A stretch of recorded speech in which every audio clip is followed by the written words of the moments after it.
Welcome,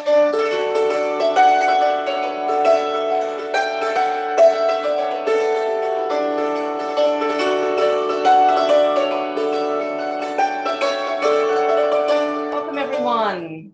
My name is Carol DePogny. I'm the programs librarian here at Orcus, and I am delighted to be here outside on the south lawn. We just got heaters that we're going to install out here, so we're trying really hard to make it a 3-season space. And thanks to Carolyn for coming out, and all of you with your nice cozy jackets. This is a hybrid event, which means we're all here together live, and then there's people in Zoom land who are following along. And afterwards, we'll post the recording. We're also recording. We'll post that on the library's YouTube channel for those who couldn't make it, or if you just really want to see it again. And we're in a safe outdoor space. Masks are not required, but if you want to wear them, that's absolutely fine. And move around wherever you need to be comfortable. While the library is closed, the restrooms will be open for any of you who need to take a break. And I'd like to tell you about some upcoming events. May is a busy month. We have drop-in chess, as usual, on the first and third Sundays of the month at 3 o'clock. And then next Thursday at 6 o'clock, we have Sasha Lapointe coming. She's a native author, wrote a memoir called Red Paint. So she'll be here to speak about that. And then Sunday, the 8th at 3, we'll have Amanda Swinimer from Vancouver Island. She wrote a book on seaweed, and she's a seaweed harvester. And she'll be telling us about harvesting seaweed sustainably. And then Thursday the 12th, we're doing an online episode only for Erden Uruch. He opened our endurance series. You may have seen some of those events. And he opened us from Hawaii as he was rowing across the Pacific. He made landfall, and now he's back in Seattle, and so he'll be closing out the endurance series. It's a nice bookend. On Sunday the 15th, we have family game night following chess. And then Thursday, May 26th, we'll have Gene Helfman from Lopez, an author. He'll be talking about his book, Beyond the Human Realm. It's a novel about orca whales. And a big thanks to the Friends of the Library who make all of this programming possible. Huge thanks to Ron Griffin for mowing the lawn. It's beautiful. And to those who helped set up, and especially to Carolyn Cruso, will regale you with the intricacies of the fascinating hammered dulcimer to my left. It's an ancient instrument originating in Persia over 2,000 years ago. She plays both traditional Celtic and Appalachian tunes, as well as her own world-inspired contemporary compositions. So this will be part concert, part ethnomusicology lecture, demo, and we hope the program inspires listeners both musically and intellectually. Carolyn grew up in the rich Hudson River Valley, culturally rich Hudson River Valley, back east. I'm also from back east, home of Pete Seeger and the river sloop, Clearwater. She started playing music at the age of 11, starting with flute, branched into guitar in her teens, and hammer dulcimer in her early 20s. She came to the Northwest after graduating from University of New Hampshire with a degree in environmental conservation and botany. She spent almost 3 years as a wandering minstrel in Europe. She went to festivals, folk clubs. She was there in the late 80s and has been traveled the region and the nation ever since. She goes to festivals, folk clubs, coffee houses, churches, libraries, and schools. In fact, she was at the school just a few days ago, yes. Right? Mm-hmm. In her spare time, she enjoys sailing, gardening, and African dance.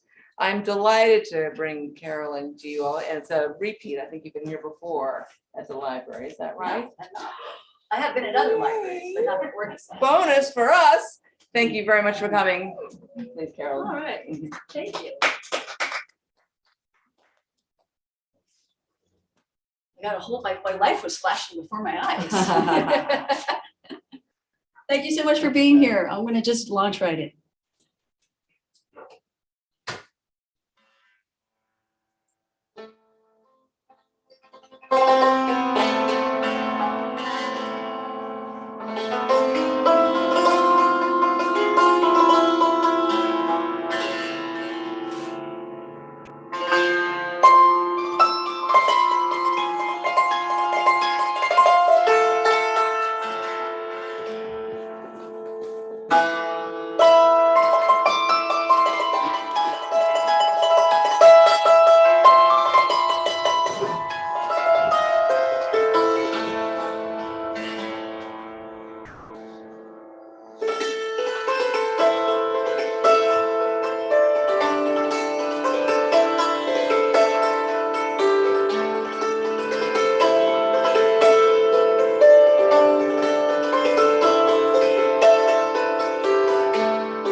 So what I played there was a set of tunes from Celtic countries, but the first part of it was an improvisation that was based on or inspired by music from Andalusia, which is in the southern part of Spain. And that area has been highly influenced by the Moorish people from just across the strait there.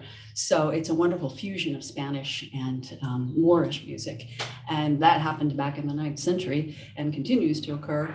So I've just, kind of messed around on a scale that was reminiscent of that, and then linked it with these 3 Celtic pieces, one from Scotland, the Shetland Isles, called Sleep Soon, Ida Morning, and then 2 from Ireland, one called The Wailing Banshee and Sean Ryan's.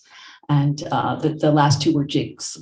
So, and the one before that was a reel. And we'll talk a little bit more about, what's the difference between a reel and a jig, what makes them like that. But first, I would like to play another song for you. And this one is something that I made up.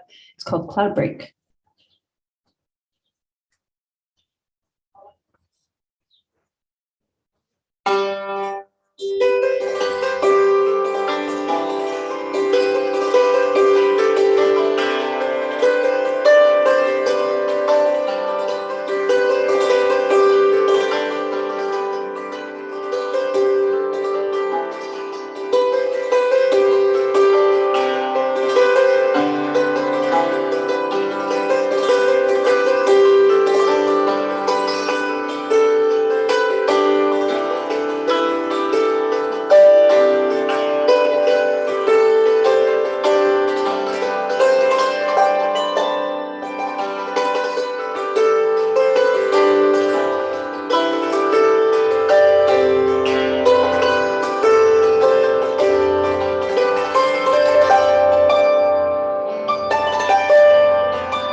may or may not be familiar with it. It's a hammer dulcimer, and it has this particular version has its origins in the Appalachian Mountain region of this country. And so like West Virginia, North Carolina, Kentucky, that region. And but you can find it in many other cultures around the world. And actually the original version goes back 2,000 years or more to Iran, which at the time was not called Iran, it was called Persia. So you can find it all over, as I say. I'll talk a little bit more about that in a bit. But right now I'd like to play some tunes for you that are from the Appalachian region. And we've got, starting off with a hornpipe called Harvest Home. Actually, no, it's called Harvest Moon. I always get confused. And St. Anne's Reel. And then finally the Staten Island Hornpipe, which is played like a reel, actually. And maybe you're thinking like Staten Island, what does that have to do with the Appalachian Mountain region? Right? You know? But it's actually referring to a Staten Island that's in England.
So this Appalachian music is really derivative of Irish and Scottish music, and also a little bit Welsh and English.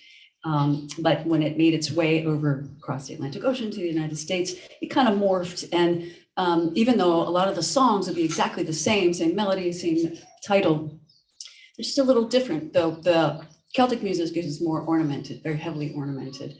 And in Appalachian music, the way they mess with the melody is more rhythmic. And I don't know if you were able to tell the difference between when I played the Irish tunes and I played the Appalachian tunes, but that is a way to discern between the two. What's that? Ornament? Oh, and like you do things called rolls, and you do things called bends and hits and cuts. And they create it's almost like in classical music, like it would be called a trill or a grace note. But it's different. It's not quite a trill or a grace note. It's a little bit more like birds. Think of like birds warbling. So when you listen to more Irish tunes that I'll play tonight, you'll hear that. And what else I wanted to say? So I'm going to play for you a traditional Appalachian song called "Oh Joe Clark." I thought I was creating my own song. And someone said, well, no, it's not an original song. That's Old Joe Clark. And I said, really? Oh, I guess it is. So, but I've taken it to some new places. It's got kind of an East Indian feel to it. It also has some sort of techno beat stuff going on. So it certainly is unique in that way. So I call it New Joe Clark.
All right, thank you. So during the first few months of the pandemic, in addition to the anxiety that we were all feeling about what's going on, I think maybe many of us felt a sense of also, I don't know, just like, wow, we get to stop. Like we just have an excuse to just like stop. Wow, how amazing. And I found myself having that luxury to just sit in wonder, mostly, the natural beauty that we are lucky enough to be surrounded by. And then having and be able to just kind of sink into a very childlike place of appreciation, and not even appreciation, just being with this wonder of world and nature. And I also had the spaciousness to be able to do more creating at the Dulcimer without worrying about, oh my God, I got to get, to that gig, or I've got to get to my students or whatever. So I was able to, I wrote quite a few pieces early on, and I call it the Corona series. Corona 1, 2, 3, and 4. They get a little bit more dissonant as time goes on, but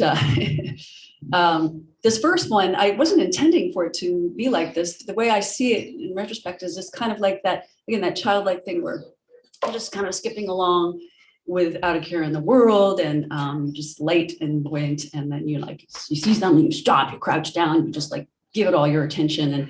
And then, after you're done, ready, you just move on to the next thing. And you're skipping like fashion. So maybe you'll hear that in this piece, and that's called Corona 1.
Thank you. So it's kind of got a little bit of a modern edge to it. Share with you. I want to talk a little bit more about how the instrument originated in Persia over 2,000 years ago. There, the instrument's called a santur, and it, radiated out all over most of the planet from there. You find it in India, where it's also called a santur, various countries in the Arab lands and as well as North Africa. It's called the kanun. Also in Turkey, it's called the kanun. And then it found its way to China, where it's called the yangqin. And yang, as I understand it, means foreign, so it came from somewhere else. And they play with, instead of wooden sticks, they use bamboo sticks. So not only is the hammer bouncing on the fulcrum of your finger, but it's flexible within itself. So it kind of boggles the mind as to how they can get it to hit the string when they want to, but they do. Pretty much every country in Europe has a version. In Germany, it's called the Hackbrett, which means chopping board, literally. And you can find that like in the Appalachian, in the Alps. Then there's a really cool version in Hungary and Bulgaria called the cymbalom, and that's a really big thing with carved legs, like a piece of furniture. And their hammers are very long, and they have big wad of, I think it's cotton, kind of tied on there with spring. So they have a very muted sound, and you find that a lot in gypsy music and also some of the Jewish traditions in Hungary. And then there's an interesting version in Finland called the kantala, which is plucked, similar to the kanun. It's plucked instead of hit sticks. But all of them have that basic trapezoidal shape, the trapezoidal box with two bridges and strings stretched across. You either pick it or you hit it with the sticks. And I wanted to demonstrate to you a little, just actually an exercise that Iranians do when they're learning how to, gain control of their hammers. I'm going to do it with my own hammers first, and then I'll show you with some Iranian hammers, just so you can get a sense of how that sounds. But I'm not very good with those, so I want to show you first with my own hammers.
So it's just an exercise, but I find it really beautiful, and it's also quite meditative to play. But let me just show you how it sounds with Iranian hammers, which are called mezrab. Have this nifty little case that they come in because they're very delicate. As you can see, quite a bit different from what I've been using, right? Makes mine look like a pair of logs. This is in like toothpicks. And instead of holding it like this between the thumb and index finger, you put your pointer finger in this little notch here, and then your middle finger's underneath there, and your fingers just kind of rest on this flange. I'll just play part of that so you can hear how much these hammers are a part of what a santur sounds like. To kind of get myself activated.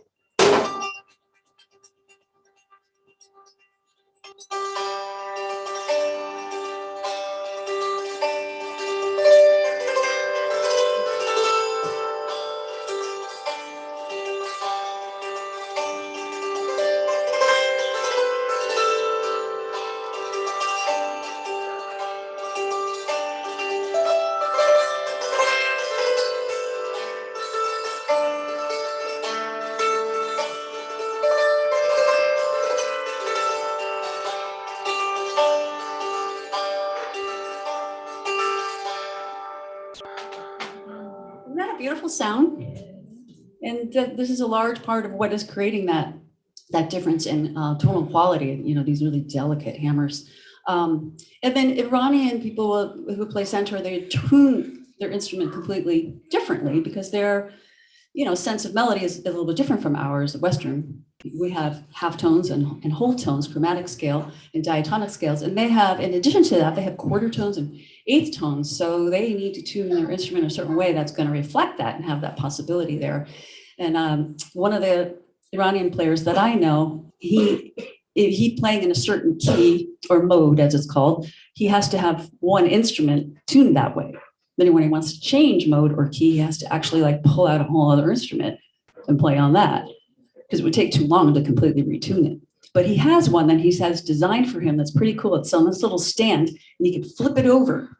And on the other side is another centaur that's tuned in a different mode. It's pretty cool. He's very proud of it. Okay, so you could play popular music too.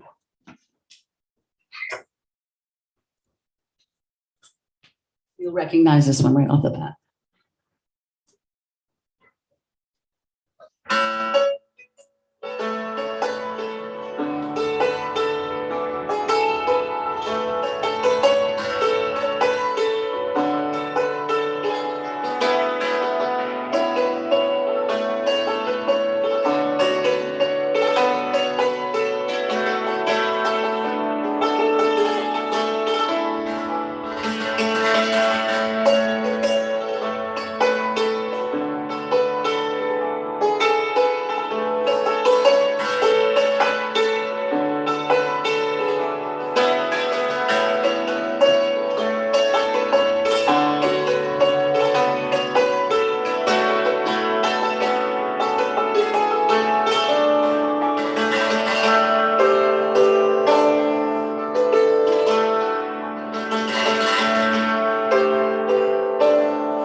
Thank you.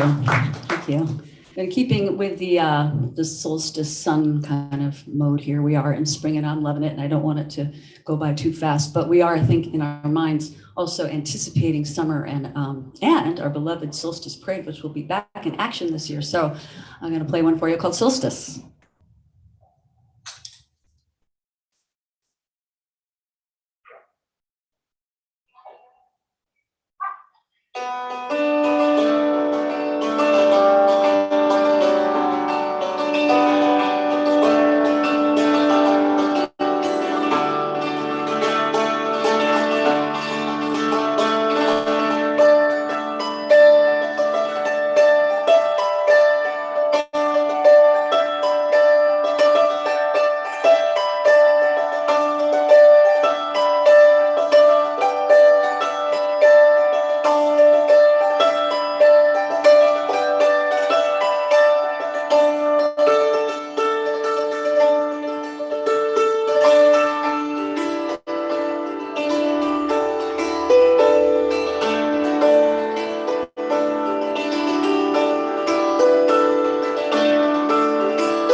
Thank you so much. If you have any questions, just feel free to ask at any time. I am sharing quite a bit of information, so, but you might, yeah. I was just wondering, that Persian version was so beautiful. Is there a recording of the Persian, what do you call the instrument? Yeah, just go to go on YouTube and put in Santour, Santour, Santour. I don't know, well, I do know of one Santour player who lives in this country, Hossein, what is his last name? Anyway, but you can, if you have my email, don't you? Facebook. Yeah, okay. You ask me on Facebook and I can get his name, but I do know a very fabulous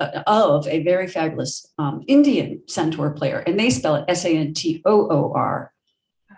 I don't know. I mean, like, they probably don't even spell it in those kinds of letters, so I'm not exactly sure why there's a different spelling, but at any rate.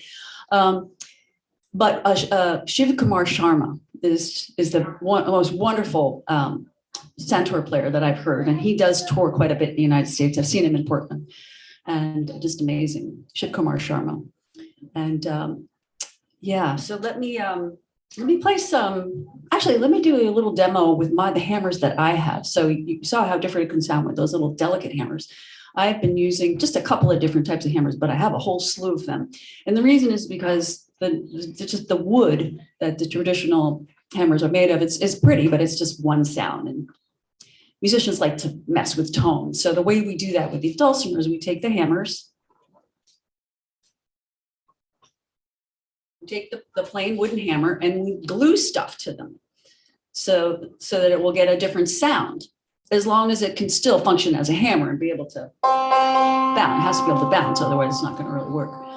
So people have used anything from Band-Aids to rubber bands to inner tubes of bicycles, felt, buckskin, did I say Band-Aids? Yeah, anything you can think of that would create an interesting sound, but keep bouncing.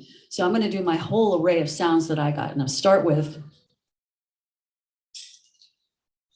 these here, and you might be able to see they have a kind of a white chunk of something on them, the browner wood, and that's a piece of felt. So it's a lot like what you'd see on the inside of a piano, like if you're playing a key, inside are hammers that are hitting strings, and they have felt on them. Usually it's green.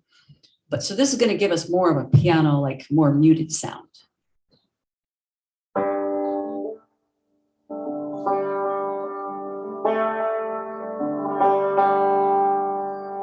Right, that's a pretty different tone than what we've been hearing so far. And I love these, but the only thing is, when you get up to those high short notes, it's pretty hard to get enough volume out of them. So I just use these I'm going to stay down on the lower part of my instrument.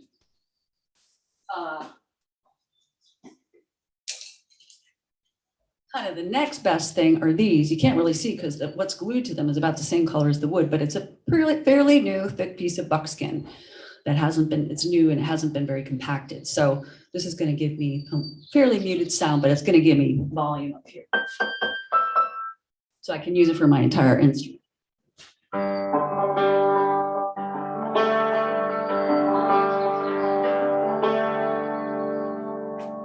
So you can see a little bit of a difference there, right? But still gives you a more muted sound. These that I've been using quite a bit tonight are wood. They have a piece of buckskin on them, but they've been on here for so long that it's super compacted. So it only gives a very light muted sound.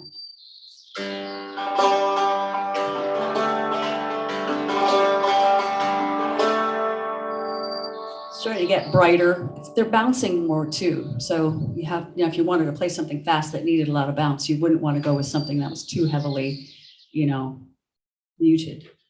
And then finally, we'll just do straight wood.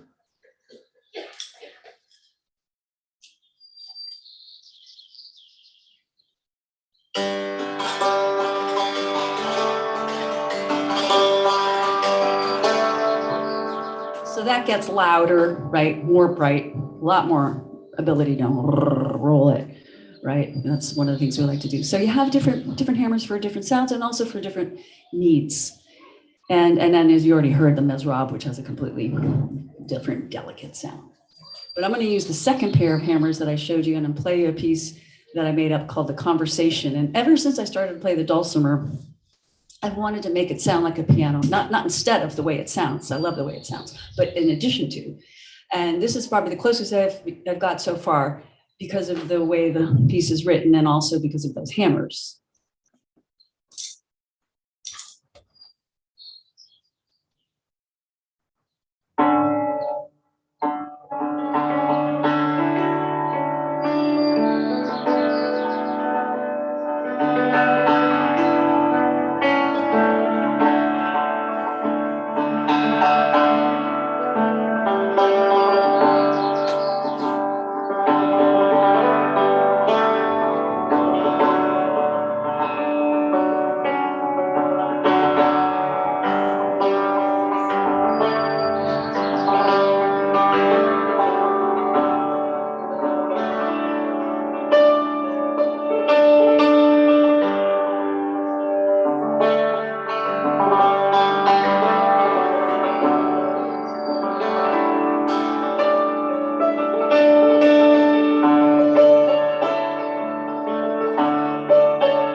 Thank you.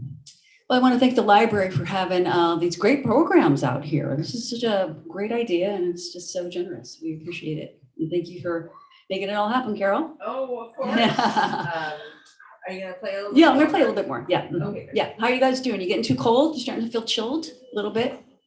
Couple more? I'll do a couple more. So I'm gonna play a set of jigs for you then, and these, so we didn't really get to say, but you got jigs, In traditional music, you have jigs, reels, hornpipes. I mentioned all of those, polkas, and they go to certain kinds of dances. And that's why they have different time signatures so that the moves that go with the dance can be reflected in the music. So I'm not really sure which came first, the dance or the music or the dance, or maybe they co-evolved, which is probably more like it. But anyway, so a jig has, it's in a 6/8. So you go 1, 2, 3, 2, 2, 3, 1, 2, 3, 2, 2, 3. You have 2 sets of 3. It gives you 6. And reels are in 4. So they're 1, 2, 3, 4, 1, 2, 3, 4, 1, 2, 3, 4, 1, 2, 3, 4, with that accent on the 1. So it gives it a real driving feel. Reels, get you up and reeling. And then hornpipes are also in 4, but the rhythm player is not accenting the 1, it's accenting the 2 and the 4. So it's like a backbeat, 1, 2, 3, 4, 1, 2, 3, 4, 1, 2, 3, 4. And that gives it a nice lift. All of these tunes have a certain range of tempo too that they're played in which the dancers will be very strict with you about if you get too slow or too fast with them. If you go too fast with the jigs, they'll be like, I'm gonna break my ankle. Go too slow with the reels, are like, oh my God, faster, faster, faster. And then polkas, of course, are really fast, and they are in 2/4. And again, the accent's on the 2, 1, 2, 1, 2, 1, 2, 1, 2.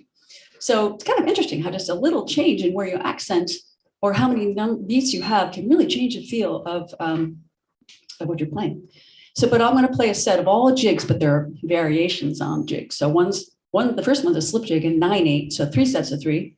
The next one's a slide in 12/8, so 4 sets of 3, and the last one's a regular jig at 6/8. If you want to give yourself a little challenge, see if you can hear that. If not, just sit back and relax.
after while I was playing that, I really just felt like, you know what, that's going to be the last one. We're all getting cold here, and it's 7 o'clock. It's been such a delight sharing the music with you and the ethnomusicology stuff with you. Thanks so much for being here. And I'll let Carol take us out. Thank you. What a delightful evening. The weather has been pretty darn good. And the music just transporting. Thank you so much. And if anyone wants to do any research on music in the library, look in the 780 section. Nonfiction 780, that's music. Thanks again for coming out. Tell all your friends. Come to the library program. And you guys, feel free to come up and have a closer look if you want, or ask any questions, or even give it a try if you like.